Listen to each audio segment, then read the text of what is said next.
অধিনায়কত্ব ছাড়লেন শান্ত। মাত্রই শ্রীলঙ্কার কাছে দ্বিতীয় টেস্টে এক ইনিংস ও ৭৮ রানের লজ্জার হার উপহার পেয়েছে বাংলাদেশ। তবে এর মধ্যে এলো আরও বড় খবর।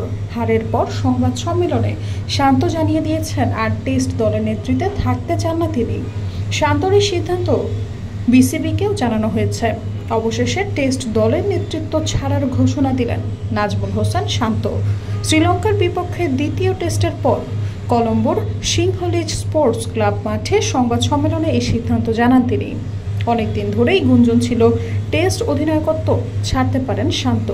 ওয়ানডে দলের নেতৃত্ব থেকে বাদ পড়ার পর থেকেই এমন আলোচনা চলছিল। সিরিজের শেষ দিনে ম্যাচের পরের সংবাদ সম্মেলনের শেষে শান্ত নিজেই আনুষ্ঠানিকভাবে জানিয়ে দেন এই সিদ্ধান্ত। সৈয়দা ফারিয়া, সংযোগ।